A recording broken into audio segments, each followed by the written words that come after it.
Hey guys, I'm Chris, And Mike, and welcome back to this week's No Limits, the Thriller Podcast. What's happening this week, Mike? hey, we just got a big announcement within the last 24 hours.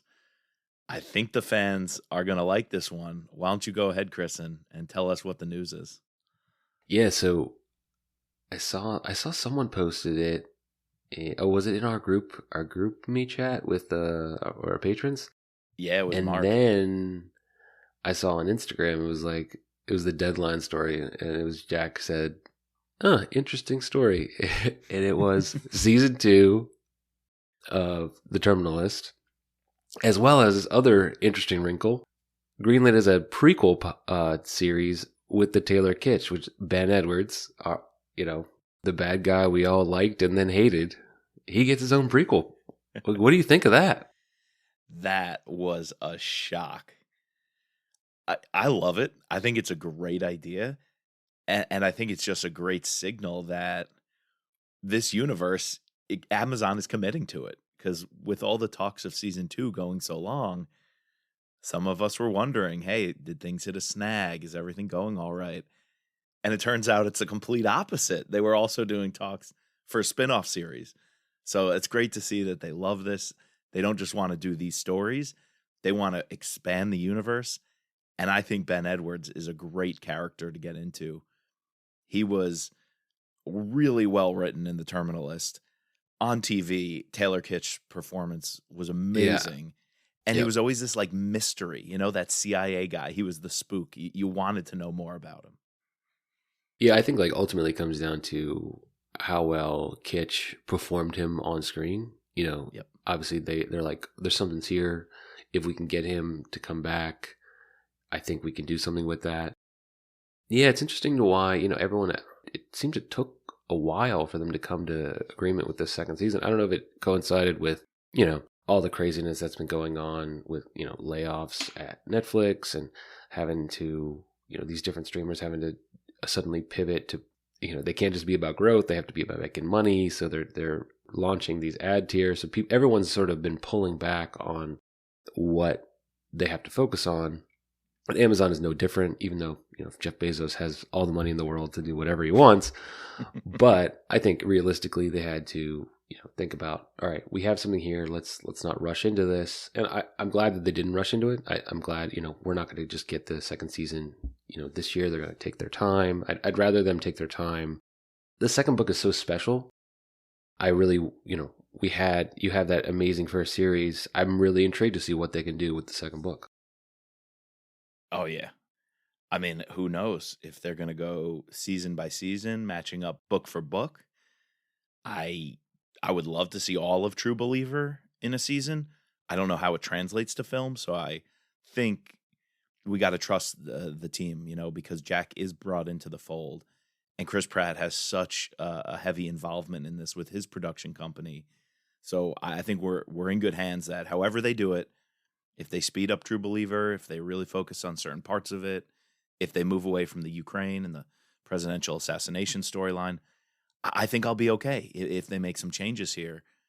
The same way I think most decisions in season 1 turned out okay and were all right. There were a few that were questionable, but I think we're in good hands. And hearing how invested Chris Pratt is, that's another good signal. He even posted the clip from the very end of the last episode with him and as James Reece on the boat with the map and plotting out his course. So I feel like Jack's surprise was awesome when he said, interesting article. That was like wetting my whistle, seeing Chris Pratt posting about it, having the sailboat scene on his timeline, just reminding people where the show left off.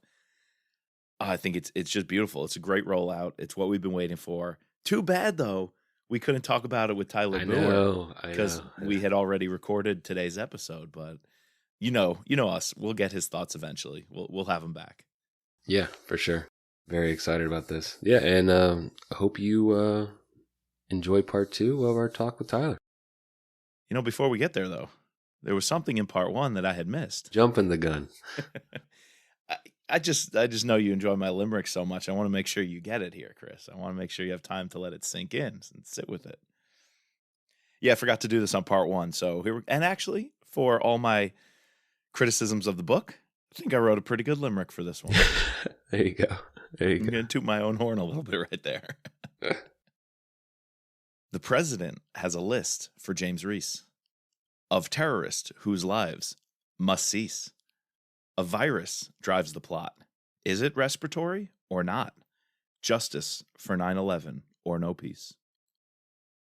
That's a good one, Mike. I like that. Is it respiratory or not line there? That's the question. We got to remember to bring, before we get into our talk with Tyler, we got to remember to bring in this idea of presidential transitions because, I guess a little plug here for our other podcast, our sister podcast, the Scott Harvath pod, where next month we're going to be doing The Apostle. That book is also going through a presidential transition. I think it might be a cool little bottle episode we could do to talk about. We've now, in the couple different series that we've done, we've seen a couple of these, and to see how each author sort of tackles this idea of transfer of power, what ideals they like to institute with new presidents as they arise, because in now Scott is dealing with a new president. Reece is dealing with a new president. He'll have to deal with another new president in the next upcoming book, So this is, I don't know, keep this in the back of your mind while we're reading the next book and as well as the new Jack Carr novel that comes out. That's a great thought, because I just got to those scenes in the Brad Thor series in The Apostle. And so, yeah, that's season 2 of No Limits, the Scott Harvath podcast. And we're actually going to be getting a new president and an announcement very soon in the coming days, if it hasn't happened while you guys are listening, in the Mitch Rapp series. Right. So, guys, we are going to be active on the OG podcast, No Limits, the Mitch Rapp podcast, season 1, giving you the breakdown of the title reveal. We're going to get the reveal of Rapp book number 22. I think there's going to be a new president. We're kind of moving on from the Cooks. I think the Cooks era is waning. So, yeah, we really got to keep track of these presidential transitions. And we can do it on the Mitch Rapp podcast, the Scott Harvath podcast, and now with James Reece. We'll see what happens. Lots more to come from the No Limits Thriller Pod. We have to talk about like the criminals here, and we got to talk about the bad guys in the sense of Ali and Sebastian, as well as if you want to call them the villains, Senator Thwaite and Sawyer. Yeah, I don't know. I was kind of down on them a little bit because I've seen a version of this in a lot of Vince Flynn novels in terms of pitting both. You have the ideological villain in the terms of you have a big bad who is either Al Qaeda, ISIS, some sort of Middle Eastern terrorist, and then you juxtapose them against an internal villain in the politicians. And like this was just like it was like a Vince Flynn light. Would you agree with that, Mike? Yeah. Light. Ultra light. They didn't need to be there. No. You could have gotten rid of the whole Masada storyline and the Senator Thwaite. And I wanted to bring this up too. There's 2 scenes where we find out that Nazar Katan, our villain from the last novel, and who's going to be our villain in the next novel, is on retainer for Masada. Yet, I was just asking Mike this before you hopped on, Tyler. Is Masada's not mentioned at all in the Blood? No. Is it? Nope. Yeah, so that's definitely something that Jack just dropped. Yeah. And then to make both the last chapter, which I know we're not there yet, and the epilogue all about wrapping up loose ends, they're loose ends that at this point in time, I don't care too much about. Like Nizar Katan in the epilogue is great if you know in the Blood. But so this book just in the last chapter wants to tease you for the next one when it had nothing to do with the rest of the story. Yeah. And we're going to go on a side plot at the very end to kill a random guy who was the mastermind of all this that we never heard about before. And the mastermind of 9/11. Like, Was that a MacGuffin of just like everything else going on? Why is that the culminating final scene of those two guys, that Al Jafari and Nizar Katan, when they had nothing to do with the other 80 plus chapters? Anyway, Mike's over there with a hole puncher poking holes in this story. I'm going to take a break now. I need a break. All right, I need a timeout. Let's talk about the bad guys real quick, Chris. What did you guys think of Ali? Yeah, you said you like the bad guys. Tell us. So like I like that the bad guys that are engineering the virus and everything, that they are just, there's nothing relatable or likable about them. That's their part, and that's what they need to be. I hate whenever stories try and make characters like that even a little relatable. I like the senator and the private military guy. I cannot remember his name to save my life. Sawyer. Yes, Sawyer. I like their banter back and forth. I really like Sawyer as a character for some reason. He is like a likable bad guy. I like his background, and something else I really liked is the two surveillance douchebags that are following Reece around. They're funny comic relief. They're so great. Those two like deserve like their own sitcom, because that's so true. I'll give you that. The one guy, there's one line where Jack says, "Oh, I'm gonna rub one out to this later." Yeah, Watching James Reece shoot the yeah. It's because James was missing, and obviously he had like him and Katie had combat with like this huge group of dudes in the back of this van, and James comes over the guardrail and he sees the dude. Oh, we have to talk about that scene, because that's probably like the best action scene. But yes, I agree. That scene is great. He sees the dude smoking the cigarette from like, a couple, like I think it's 50 yards or something like that, and just puts him down. And then they're like, "Oh shit, he just took out the driver." Yeah. That was dirty. Yes. Dirty. All right, so if we want to talk about that scene, that is the destruction of the precious Land Cruiser. Yeah, so this book doesn't have a whole lot of action. I guess there's where he captures Ali in Denver. There's that scene at the house, which was kind of cool. There's where he gets run off the road. R.I.P. There's where he gets, I guess, at the very end when Woody and the other guy get captured. But besides that, and I guess if you want to, it's more suspenseful in terms of the scene at Fort Detrick where they steal. Yeah, that's definitely suspense. I think the Land Cruiser getting ran off the road, and the contact with the group, and the I'm sorry, it just escaped me. There's just another part that I thought was a little bit action packed, but that's it. There's like two big like centerpiece action sections. I'm sorry, the hazmat house fight is cool. The house fire is pretty cool. Yeah, at the lab. That is really cool. Each book, if you think about it, I can't remember the one in True Believer, but like each book has like a torture scene, and each book has a hand-to-hand combat, very fast-paced, well-written fighting scene. Like in Savage Son, it's with the guy at the end that in the snow. Oh, right. The bear. Yeah. And then in in the next one after this, in the blood, it's in the meat locker. The meat locker fight scene's right. So yeah, though that scene, it kind of like comes out of nowhere, right?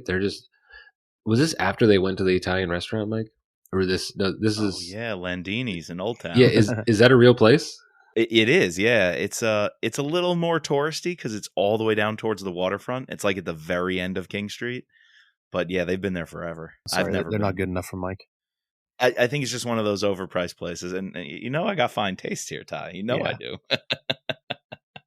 Yeah, but it kind of comes out of nowhere, and then you're immediately like put in the action, right? And we now cut to a couple different chapters where we're going through this, like, all right, who the hell? At first, I thought it was Masada, the Masada crew, taking him out, and then I quickly then they cut back to the this Woody and this other character, like, wait, what the fuck happened? So like, all right, it's not them.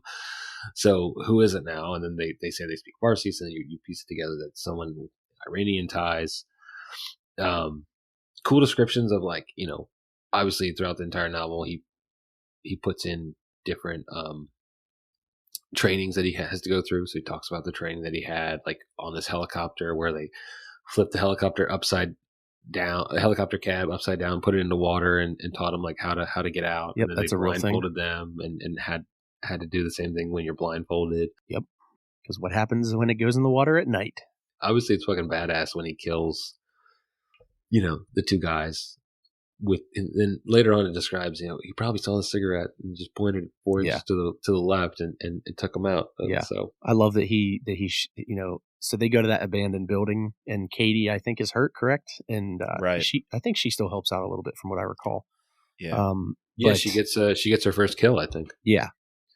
And that was another thing that they talk about is they're really advancing their self-preparedness and their training together with Ox, I think. Right. You just found my free space winner of the book, Ox trained Katie. I wish we saw it. I would love a novella, a little short story of Ox training up Katie.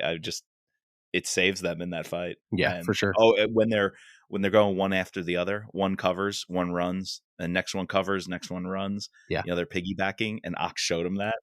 I thought that was so cool. Yeah. How they were working in the training for Katie. Yeah, I like how he explains tactics that make sense and that would definitely be used in those scenarios, but it doesn't take up too much time. It's not boring. It's direct and to the point. You understand it. You can imagine it, and it works.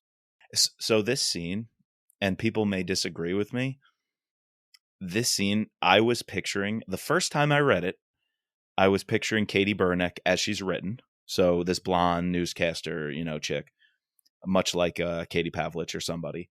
This time I read it, picturing Constance Wu in my mind, and it worked. I saw her out there in the field, shaking, trembling, getting her first kill. Yeah. Piggybacking, using Ox's training with Ox.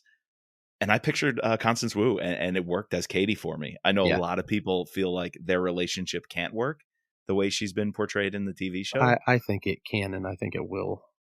I think and the scene was an example of that to me, at least. Yeah. I really like the hand-to-hand stuff. I know he uses the tomahawk in that abandoned building that they're in.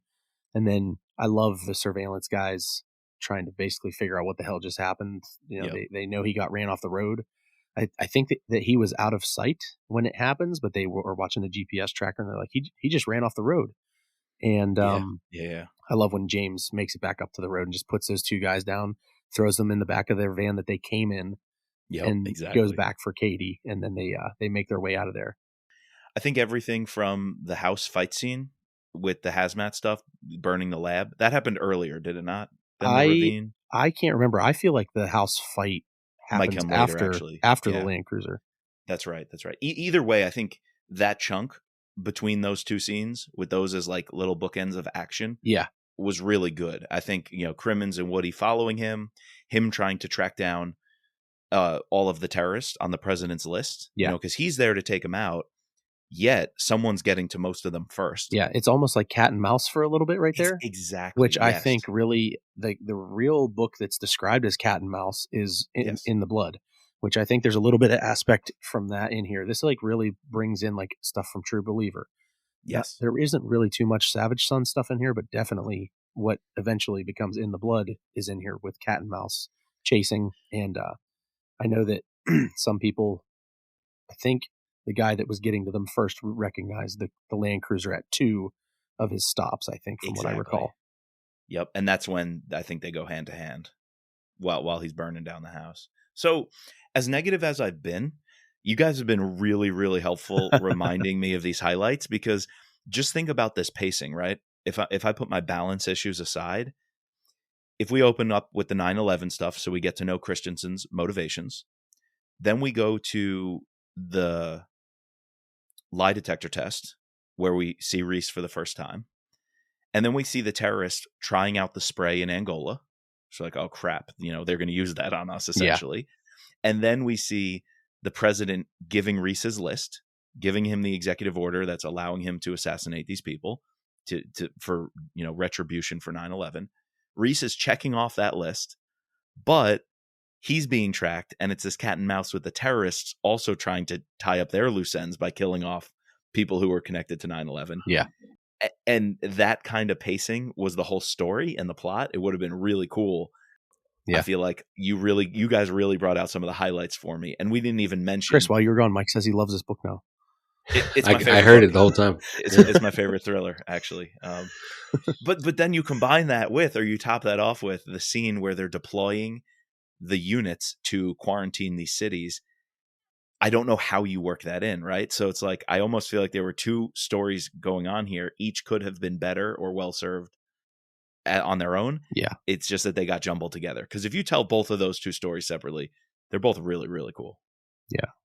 So what did you think of the dynamic of right after the cool action scene with the car crash? We leave Katie. We don't see Katie really until the end of the novel, right? And instead, Reece has, this Haley character who is conveniently Katie's best friend, works for the CDC. Again, we already like tapped into all the coincidence nonsense.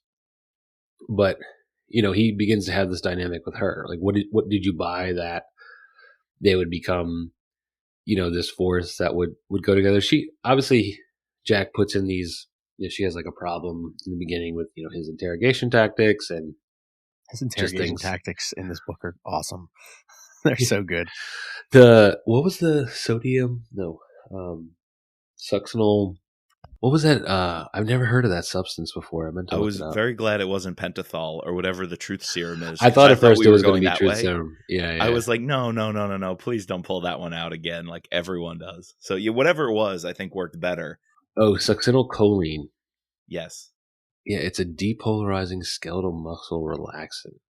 That was kind of cool, where he was like frozen and he could feel, hear, and recognize everything being done to him, but no reaction. I like how he couldn't even breathe on his own, so they were literally controlling with the breathing bag. Yeah, I like. And then he take it away from him. Yep. Yeah. I like. Did you buy the Haley James Reece interaction story? I think so. I think like she just thought he was like the brute and ridiculous in his in like what he's willing to do to get to where they need to be. Yes. And then there's a certain point where like maybe early on James is doing something and she would have been like against it, and then they get to a point eventually where she's on board. She realizes what's at stake and she's in. And once she's in, I think it's a good dynamic. I like that there's no romance stuff, because he wrote those characters like that for a reason. She's married and he has Katie. And so it seemed more like a sibling thing almost eventually. But it took a while for her to get on board, which I liked her reservations about how violent he was being with people. I think that was one of the better scenes of the book too, where I was a little torn off. I was a little put off when Katie was going through the science stuff and I have this theory and run it by the president and maybe we can hold off the attack. But I did like how her medical background and her journalistic background, she had to go in with him into the red zone, into the containment zone, fully kitted up, find this guy. She was horrified by what Reece was saying to get the information out of this dude.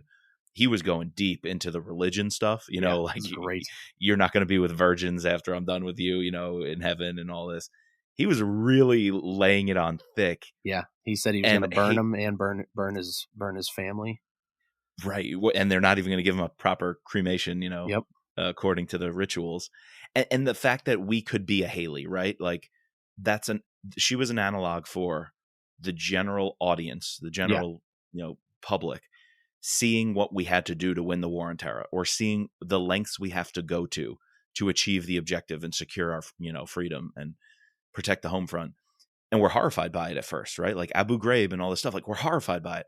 But then slowly we realize why sometimes we have to do what we have to do. Not in that case in Iraq, but in the war on terror in general. And so like the way Haley was transformed, I think mimicked the way a lot of us, lay people would come around to what has to be done by the operators and the professionals. When at first it sounds horrifying, but when you realize who we're doing it to and why we're doing it to them, you realize it's maybe a necessary evil in some way. So you're saying you would drop the bombs on the cities? I'm gonna shut up now. No one ever answered that question. You don't have to answer that question. I hope no one ever has to make that decision. No president, no one on this podcast ever has to make that decision. So, yeah, I agree. So, what really bothered me was the fact that her husband was the guy from chapter 4. Or the researcher.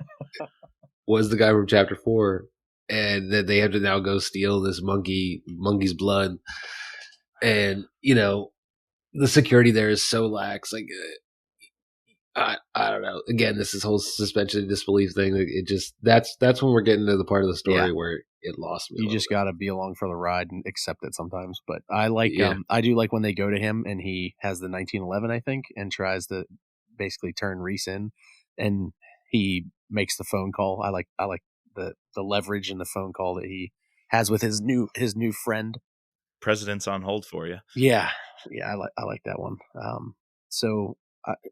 Chris, you might remember, I couldn't remember the order of things. I think the car accident and action piece happens first, and then after that, James leaves Katie behind, and he goes with the CDC chick, and then from there they go to the interrogation, and then from there they go to the hazmat house fight. Right? Is that the order? No, they go to the interrogation with the Zeb guy, and they find out. That's where they find out. All right, there's another guy, and is it like because remember? So the reason James is in this to begin with, right, is because the president gave him a kill list, and so he was going to all these places, right? And at the same time, Ali was going to all these places. And remember, he snapped the pictures of Ali, and so he shows them to that to the Sebastian guy. Yeah. So again, I just read this book, and I'm having a hard time remembering. Yeah, I also just listened to it again for the 4th or 5th time. So I think that's a downfall of the changes here from his other books, in that it is very long chapters, and it's heavily front loaded with backstories of so many different people. That's very Flynnian, right? Like to do that, to build up a backstory of a character, really, really take you through their motivations, their childhood and whatnot.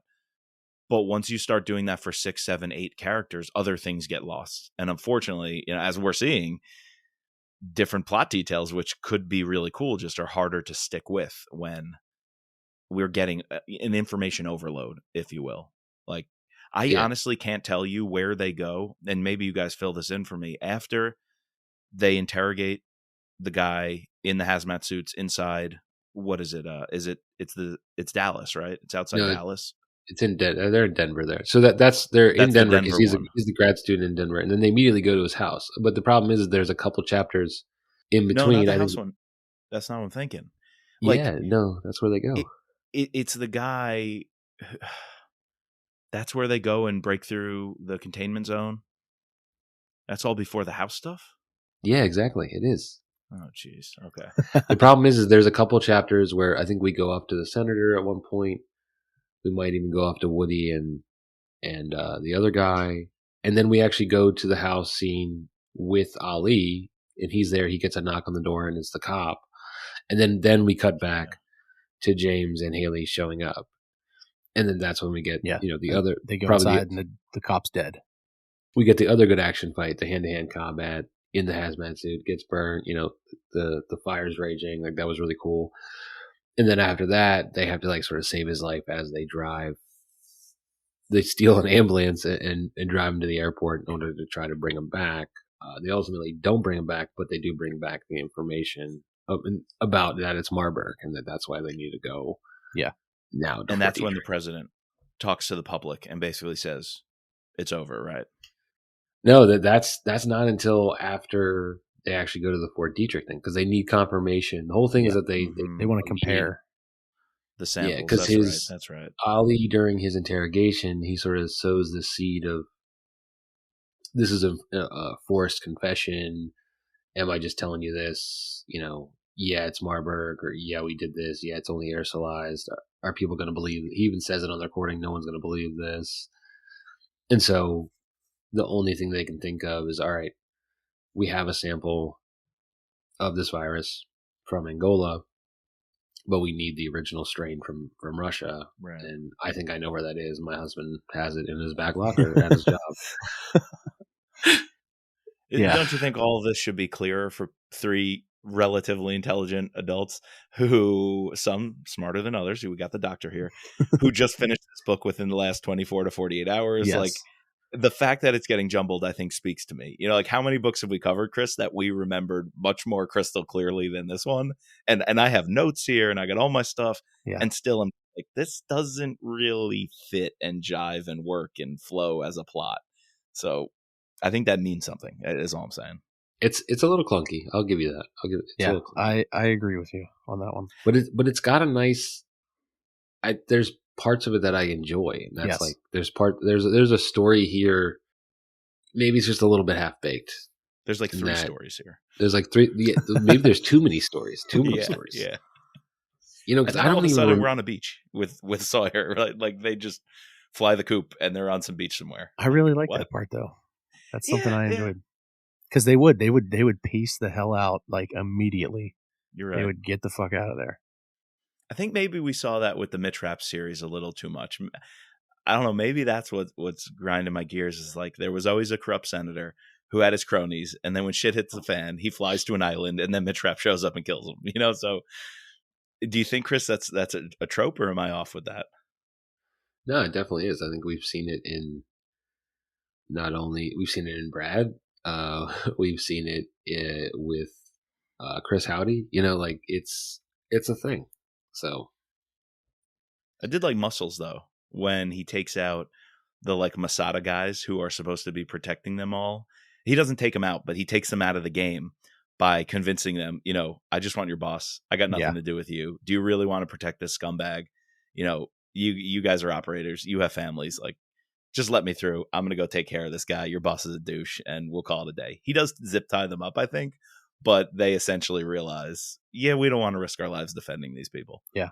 I like the bar and island scenes and stuff with Ox there, and they're, you know, taking care of business there. Yep. And then what's the final, how do we go from that cleaning up? And plus, between Sawyer and Thwaite, are any of them really good kills? I feel like none of the final 3 or 4 kills, even that final terrorist, I can't remember the exact name and where, I think he was in Iran when Reece sneaks up using the, you know, the floating pack and he comes onto the beach. I feel like none of those kills were all that memorable. Did any of them for you rise to the level of a typical James Reece just badass kill? They kind of are easy ones to forget. I kind of agree. The one at the end with him on the boat and he has the AK. I like that one. But other than that, everything's pretty passive. Like all the guys after the car accident are cool. Like there's a couple in there that are neat where I can't remember if he needs to reload or he loses his gun and he gets the tomahawk out and goes to work. I like that stuff. But yeah, there's not a real whole lot of like highlighting stuff, which isn't a bad thing because for how many times have we said like we think Jack comes up with kills and then like creates characters to justify them. true. That's true. True. That's true. True. We can't have it both ways. But now we're yearning for that, Mike. Yeah. Yeah, I think that's when you've built such a tone or you know, a subset of the genre that's so uniquely you, and then you gravitate away from that. I think it's a double-edged sword, right? Like try new things, expand, branch out. But when they don't land as hard, it's like, why didn't you just do what's in your wheelhouse? You know, so I get that I can't have my cake and eat it too. It's not all bad. I mean, it's not like the next book was this more of this. The next book is great. The next book is definitely like a turn back to what we were used to. Yeah, right. You know, I'd say In the Blood is probably the weaker of the first 3, but you know, like I personally would put it. I know Tyler, you're. I mean, we can go back into this at the very end, but you were higher on In the Blood than True Believer. But In the Blood is definitely better than Devil's Hand. For sure. Devil's Hand's at the bottom of everybody's list, I think. So yeah. What do you say on that note? We jump into the scorecard then and wrap things up with our thoughts and save some time for the cover discussion at the very end. Let's do it. All right, we kind of been hashing it out, but Tyler, action and plot. You got 10 points apiece for action and plot. What are you going with? I'm going with. I think I'm going to go with like. So we talked about 2 really good action set pieces that work really well, but like this is not an action heavy book at all. So that means like it should be a plot heavy book, which is also a little bit of a spaghetti plate. So for me, I think I got to go like, I don't know, like a 6 or a 7 for both. Honestly. Okay. Yeah, you're right along with me. I gotta go 6, and I might go 7 for plot because I like some aspects of the first half of it, but maybe 6.5, like 6.5, because some of the stuff at the very end with the plausible or suspension of disbelief stuff just had me going. Or maybe I don't ding it there. I ding it more in buy-in, and sort of if we jump to buy-in, I give it a 2 for buy-in. Yeah, I'm with you there. there. The believability of it is, one, the fact that the president would have this years-long revenge story that culminates with, just so happens that these exact people that are on his list are going to be the ones to take out this attack. That's another thing that's a little too convenient, is the people on his list, like their boss is cutting all the loose ends 20 years later. Right. Wasn't that just too cookie cutter? It was why too cookie at that cutter. time. Yeah, it's okay. So I think, I got to agree. Buy-in is the weak link here for me. All right, I went 5 and 5 on action and plot, a 2 on buy-in. I think I'm gonna bump the action after what we talked about, the ravine scene, a couple of kills there, the fight in the house in the hazmat suits or with the PPE, and even going in that final interrogation, behind the barriers was pretty cool. Yeah. So I'm go to 6 on action, but 2 on buy-in with y'all. How about the bad guys and the good guys? These are 5 points a pop. I'm at like a 3 for bad guys, and there really weren't too many awesome good guys in here, like that at least play big roles in the other books. You'd have to say, like, all right, what did you think of Haley? What did you think of her husband? What did you think of the little characters in terms of, like, the doctor was a cool the guy. Doctor was cool. He saves, like, those side characters for me. Yeah. All right, so I'll go with, like, a 3 for bad guys, 4 for good guys. Okay. Yeah, I'd have to agree. 3 for the bad guys. Ollie and Sebastian were interesting. Senator and Sawyer were, Vince Flynn light, as Mike would say. And then, like, the other kills at the end, just we didn't have enough time to spend with them. And also, like, I didn't really care about the people on the president's list that James was killing at the beginning, even though we got really long backstories on, like, the first, like, 3 people on that list, right? Yeah. So, and then for good guys, I guess a 3.5. That doctor sort of saves it. He's probably, like, going to be my free space. Like, that chapter really stood out. I was glad you brought that up, Tyler. Yeah. I don't know why. Every time I listen, that chapter is, like, my favorite one. I actually think he's in 2 chapters. I think, like, there's an introduction to him, and he gets called in, and it ends with him with them saying that's the last time he's going to look at his wife. And then you revisit him later once he gets there, and he starts to realize that containment is about to happen because he can't make phone calls. You just get the sense that that's really how it would be like. Yeah, that's super hyper realistic.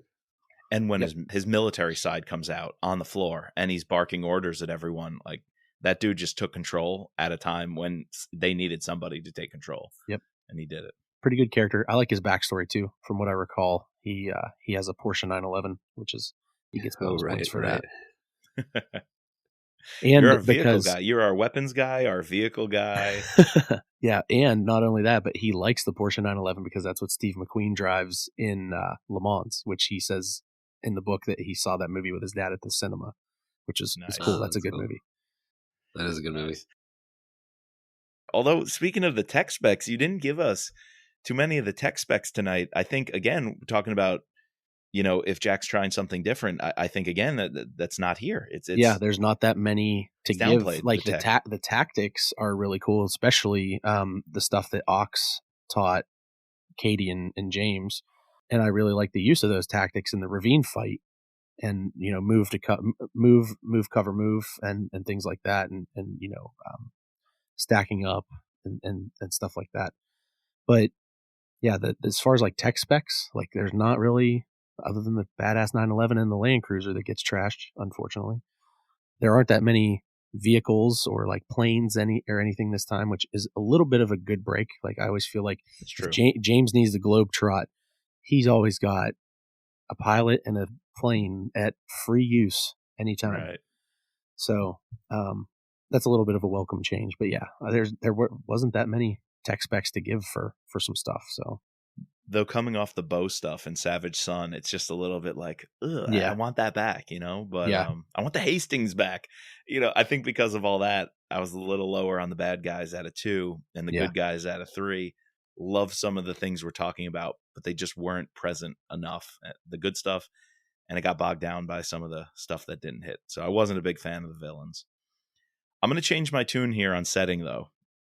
Don't know if this is one of Jack's strengths usually, but I think he upped the game here in a couple of ways. The Fort Detrick stuff, which, Chris, hearing from you that it's really accurate, how you move through the building, don the suits, and go into the research lab. I really felt like in the lab at Detrick, I was there. I was taken into it. Then the ravine fight and hiding out in that safe house where he was bandaging up Katie, I thought was really cool.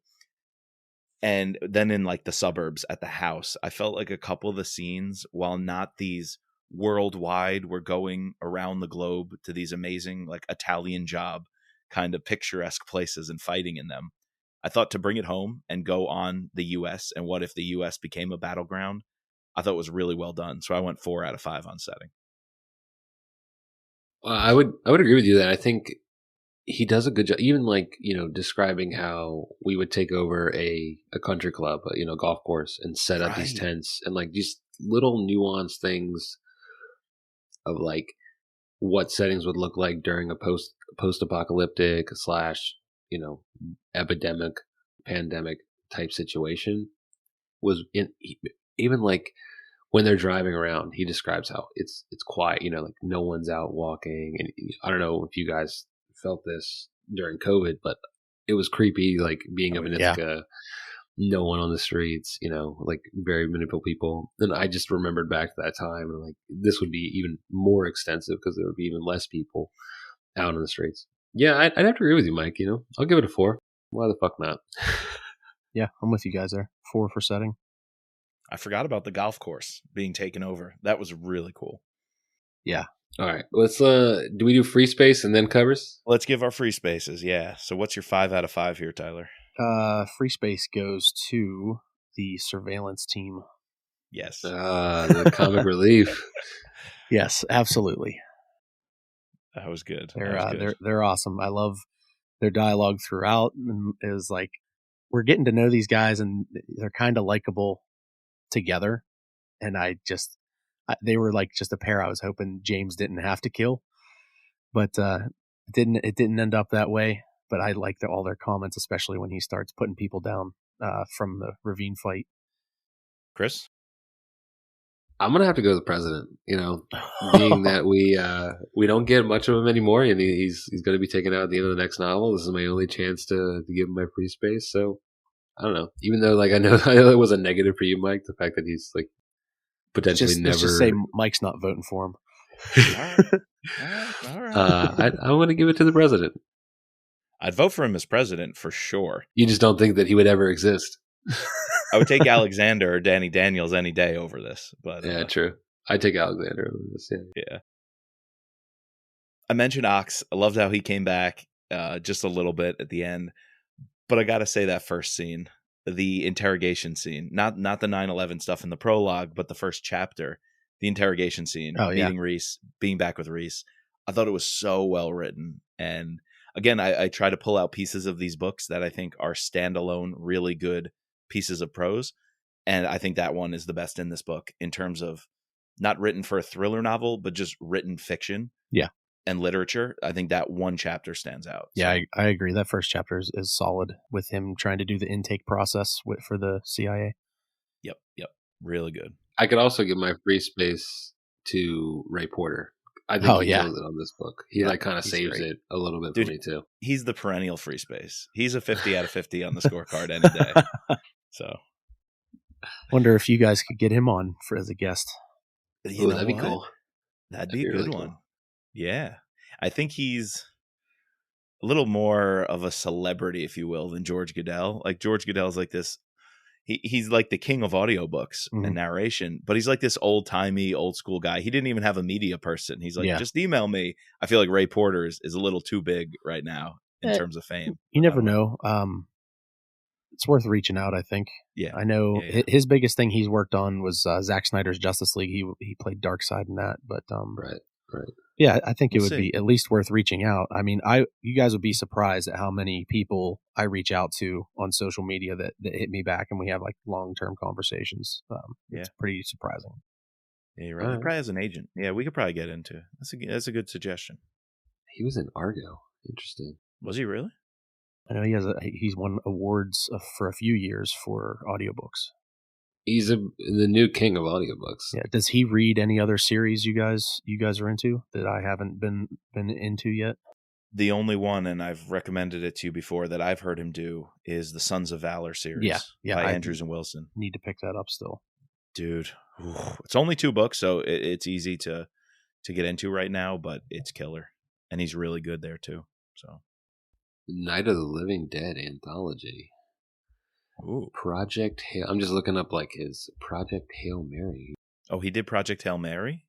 Huh. Oh, that's Andy Weir. Okay. That's Andy Weir, yeah, from what's the other one? The Martian. The Martian. Yeah, I got to read that. I didn't know Ray Porter did that one. That's big. Yeah, we'll try to get him, Todd. It's a good suggestion. Yeah, no problem. Be a good catch. All right, cover time. This is my last go in negative. I'm just going to say it. I'll let you guys talk. 1 out of 5. Go ahead, guys. Oh man. Oh man, Mike, is this book on your shelf, or did you burn it after you read it? Yeah, and I'm sorry, Jack. You sent me an arc. I really enjoyed the arc when it was coming out. We were pushing for.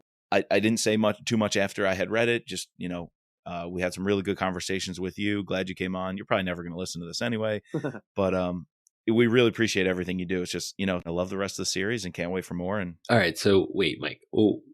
What was your problem with the main OG cover? Because it was not that bad. I like that was going to be my pick because the OG hardback cover. I don't think there's almost nothing on it. I don't see any substance but a couple of branches of trees. I don't like the face, and so besides the face, there's nothing else happening on it except for a couple of trees. I just really like the theme and set. If you look at all of the original hardback covers together, they just like go well together, I think, and how he picks a permanent color. Like, what is it?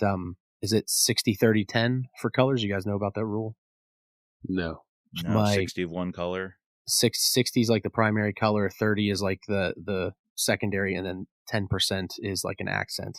And if you look in films, TV shows, cartoons, everything, in one frame, from like a person's shirt will match something in the background, and that would make up like the 60%, and then like they might have like a red tie, that could be the 10, and then like the 30 is like the light color.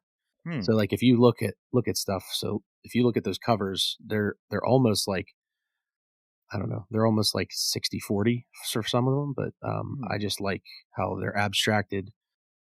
Savage Sun's my favorite, I think, just because I like that book so much. But I like how the guy is standing. I know you don't like faces on covers, but if you look at them, like there really aren't full faces for like from like whatever model they picked to have on there. 60% of a face. Yeah. So, but yeah, if you guys pay attention next time, especially in The Last of Us for Chris, look at the colors of certain shots and stuff like that. 60, 30, and 10 for a lot of stuff. It's in basically every form of TV and film. I'm going up a point because of that. I mean, the layout and the proportions of the red, white, and blue. Knowing that, with you educating me, the cover looks cooler. I don't think the substance is there, but the general look of it is cooler. I'm going up to it too. So what do the trees have? Is the trees are in all of them? Yeah, in 3 of the 4 covers there are trees. Is that because he goes to Colorado? Is that supposed to be Colorado? Yeah, I'm thinking so. And then the red hewn in the trees, like the covers that I've been liking. I mean, I like the OG covers, but I do like the paneled ones. I think that they're pretty decent. The paperback reissues. Is the red like tint of the tree supposed to be like the virus that's coming over top? Yeah. The problem is that we had with Lethal Agent, And if you Google that cover, it's pretty cool because like they have like the map, and then I don't know if you've ever played that game, Pandemic Inc. And like Yes, I have. As it slowly goes, like the red dots like seep, and so they kind of mimic that on this cover, and it sort of bleeds into various things. And then there was another one where it had cherry blossoms. Oh, Lethal Agent cover's cool, man. Yeah, the cherry blossoms like turned into the infection dots on the map. Like that was pretty cool. Yeah. I wanted something, this whole thing is about a virus. I wanted something that had to do with that. Yeah. That was my main point. I'm not going to go as low as a 1 because I think all of them because you don't hate this book with everything you have inside you. I do think if you look at the thing that Mike just sent you, C and D to me scream erotic thriller for some reason. Yeah, and I like the theme of all the hardbacks. Like I do like that the paperbacks are all like the panel work that we talked about before. I do like that. Yeah, I like that. Like they stick with a look. I like that B series. You could replace the Devil's, like if you look at cover D, it says Jack Carr, the Devil's Hands. Yeah. You could replace the Devil's Hands with like some Nicholas Sparks title, and I would believe that could be the same cover. I agree. Yeah, some of the European releases, I think D is the British one, maybe. I think some of the European releases are a little odd for their cover choices. Oh, we know. Oh, we've been down that path. even down to the font they choose. Yeah, it's just bad font. Yeah, I agree. I will have to say the font on the original, the hardback cover series, is a pretty cool font. Yeah, the blocking of it, the block letters.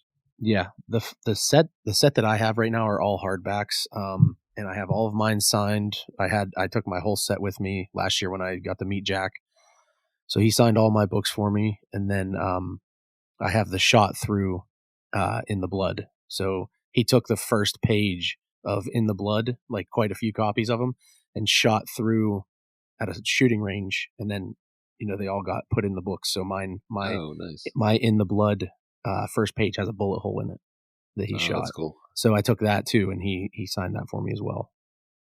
And actually, I have like 2 or 3 magazines he's on the cover of that nobody has apparently, because he says he's never like signed one at an event. So he signed those for me too. So you have one of the only signed magazines. I guess he was surprised that I brought them. One of them was Wheels of Field, which featured him and his Land Cruiser on the front, and then the other one was a Ballistic magazine, which he's on the cover of. And then since the show came out, him and Chris Pratt are on the cover of another Ballistic that I have. So I'll take that. I'll take that this year. Nice. So where are you going to meet him?